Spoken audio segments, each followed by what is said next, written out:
सर्वस्वरूपे सर्वेशे सर्वशक्ति समन्विते भयेभ्यस्त्रायिनि no देवी दुर्गे देवी नमोस्तुते। जय माता दी। आज है नवरात्रि का छठा दिन, माँ कात्यायनी की आराधना और पूजा करने का दिन। एक और सुंदर सुवर्ण दिन जिस दिन हम माँ भगवती को नमन कर सकते हैं। तो आइए आज नवरात्रि के छठे दिन हम दुर्गा देवी का गुणगान करते हुए सुनते हैं दुर्गा सप्तशती पाठ का आज का अध्याय। दुर्गा सप्तशती पाठ के छठे दिन का अध्याय शुरू करते हैं। दुर्गा सप्तशती पाठ 9वां और 10वां अध्याय।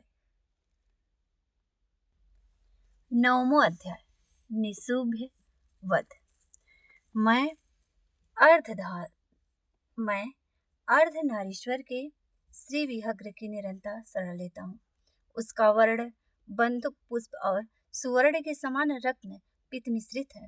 वह अपनी भुजाओं में सुंदर अक्षमाला, पास, अंकुश और वरद मुद्रा धारण करता है। अर्धचंद्र उसका आभूषण है तथा वह 3 नेत्रों में सुशोभित है। राजा ने कहा, भगवान, आपने रत्नबीज के वध से संबंध रखने वाली देवी चरित्र का यह अद्भुत महात्मा मुझे बतलाया। अब रत्नबीज के मारे जाने पर अत्यंत क्रोध में भरे हुए शुंभ और निशुंभ ने जो कर्म किया है उसे मैं सुनना चाहता हूँ। ऋषि कहते हैं, राजन, युद्ध में रत्नबीज तथा अन्य दैत्यों के मारे जाने पर शुंभ और निशुंभ के क्रोध की सीमा न रही। अपनी विशाल सेना इस प्रकार मारी जाती देख निशुंभ अमर्ष में भरकर देवी को और दौड़ा और उसके साथ असुरों की प्रधान सेना भी। उसके आगे पीछे तथा पार्श्व भाग में बड़े बड़े असुर थे जो क्रोध में ओट चबाते हुए देवी को मार डालने के लिए आए। महापराक्रमी शुंभ भी अपनी सेना के साथ मातृगणों से युद्ध करके क्रोधवश चंडिका को मारने के लिए आ पहुंचा। तब देवी के साथ शुंभ और निशुंभ का घोर संग्राम छिड़ गया। वे दोनों दैत्य मेघों की भांति बाणों की भयंकर वृष्टि कर रहे थे। उन दोनों के चलाए हुए बाणों को चंडिका ने अपने बाणों में समूह से तुरंत काट डाला और शस्त्र समूहों को वर्षा करके उन दोनों दैत्य पतियों के अंगों में भी चोट पहुंचाई। निशुंभ ने तीखी तलवार और चमकती हुई ढाल देकर देवी के श्रेष्ठ वाहन सिंह के मस्तक पर प्रहार किया। अपने वाहन को चोट पहुंचने पर देवी ने क्षुरप्र नामक बाण से निशुंभ की श्रेष्ठ तलवार तुरंत ही काट डाली और उसकी ढाल को भी उसने 8 चांद जड़े थे खंड खंड कर दिया। ढाल और तलवार के कट जाने पर उस असुर ने शक्ति चलाई, किंतु सामने आने पर देवी ने चक्र से उसके भी 2 टुकड़े कर दिए। अब तो निशुंभ को क्रोध से जल उठा और उस दानव ने देवी को मारने के लिए शूल उठाया, किंतु देवी ने समीप आने पर देवी ने चक्र से उसके 2 टुकड़े कर दिए। अब तो निशुंभ क्रोध से जल उठा और उस दानव ने देवी को मारने के लिए शूल उठाया, किंतु देवी ने समीप आने पर उसे भी मुक्के से मारकर चूर्ण कर दिया। तब उसने गदा घुमाकर चंडी के ऊपर चलाई, परंतु वह भी देवी के त्रिशूल से कटकर भस्म हो गई। तदंतर दैत्यराज निशुंभ को फरसा हाथ में लेकर आते देख देवी ने बाण समूहों से घायल कर धरती पर सुला दिया।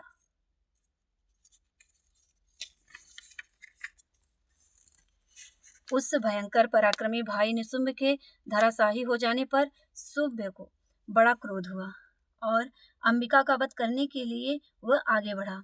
रथ पर बैठे बैठे ही उत्तम आयुधों से सुशोभित अपनी बड़ी बड़ी 8 अनुपम भुजाओं से समूचे आकाश को ढककर वह अद्भुत शोभा पाने लगा।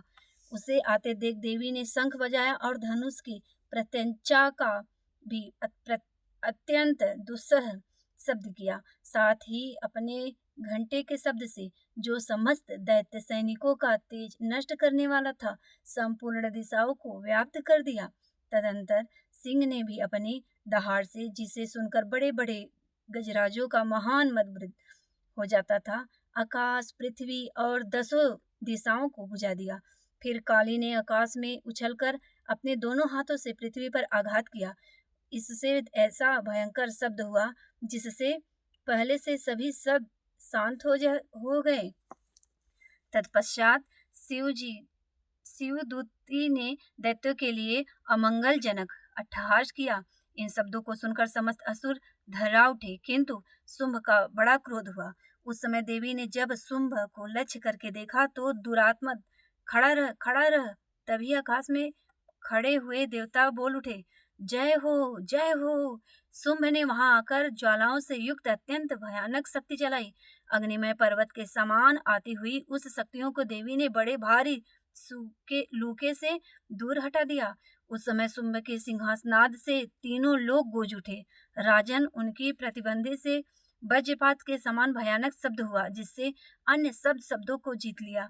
शुंभ के चलाए हुए बाणों के देवी ने और देवी के चलाए हुए बाणों के शुंभ ने अपने भयंकर बाणों द्वारा सैकड़ों और हजारों टुकड़े कर दिए।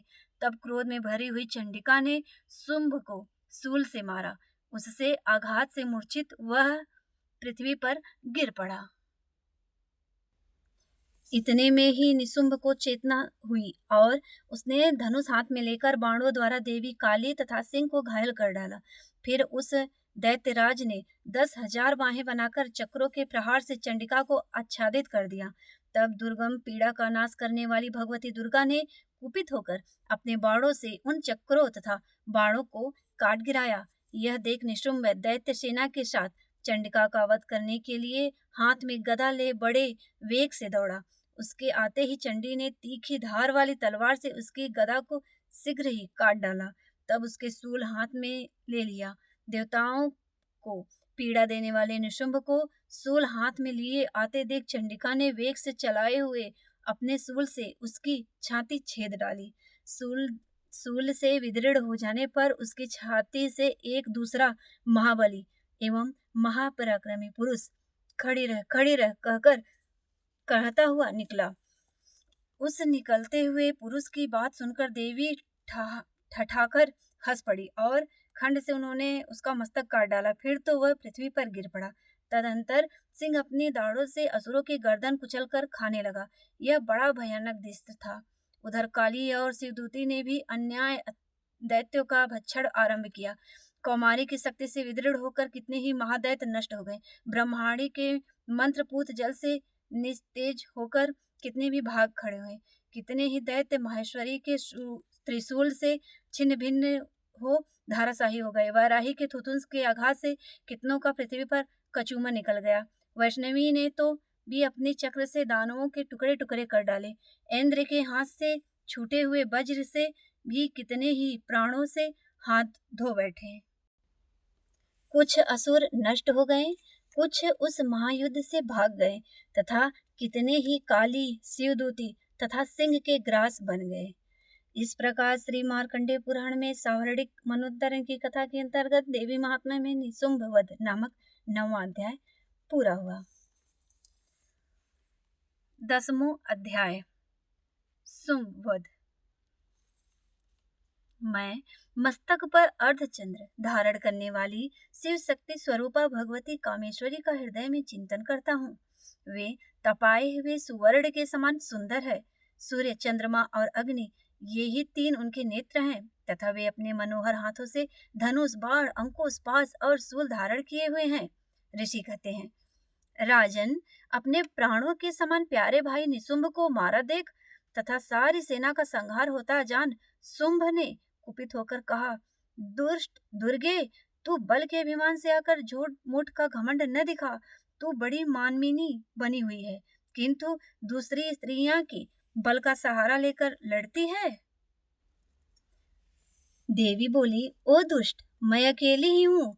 इस संसार में मेरे सिवा दूसरी कौन है? देख, ये मेरी ही विभूतियां हैं, अतः मुझ में ही प्रवेश कर रही हैं। तदंतर ब्रह्माणी आदि समस्त देवियां अंबिका देवी के शरीर में लीन हो गई। उस समय केवल अंबिका देवी ही रह गई। देवी बोली, मैं अपनी ऐश्वर्य शक्ति से अनेक रूपों में यहाँ उपस्थित हुई थी। उन सब रूपों को मैंने समेट लिया। अब अकेली ही युद्ध में खड़ी हूँ। तू भी स्थिर हो जाओ। ऋषि कहते हैं, तदंतर देवी और शुंभ दोनों में सब देवताओं तथा दानवों को देखते देखते भयंकर युद्ध छिड़ गया। बाणों की वर्षा तथा तीखे शास्त्रों के दारुण अस्त्रों के प्रहार के कारण उन दोनों का युद्ध सब लोगों के लिए बड़ा भयानक प्रतीत हुआ। उस समय अंबिका देवी ने जो सैकड़ों दिव्य अस्त्र छोड़े, उन्हें दैत्यराज शुंभ ने उनके निवारण अस्त्रों द्वारा काट डाला। इसी प्रकार शुंभ ने भी जो दिव्य अस्त्र चलाए, उन्हें परमेश्वरी ने भयंकर हुंकार शब्द के उच्चारण आदि द्वारा खिलवाड़ में नष्ट कर दिया। तब उस असुर ने सैकड़ों बाणों से देवी को आच्छादित कर दिया। यह देख क्रोध में भरी हुई उन देवी ने भी बाण मारकर उनका धनुष काट डाला। धनुष कट जाने पर भी दैत्यराज ने शक्ति हाथ में ली, किंतु देवी ने चक्र से उसके हाथ की शक्ति को भी काट गिराया। तत्पश्चात दैत्यों के स्वामी शुंभ ने 100 चांद वाली चमकती हुई ढाल और तलवार हाथ में ले उस समय देवी पर धावा किया। उसके आते ही चंडिका ने अपने धनुष से छोड़े हुए तीखे बाणों द्वारा उसकी सूर्य किरणों के समान उज्जवल ढाल और तलवार को तुरंत काट दिया।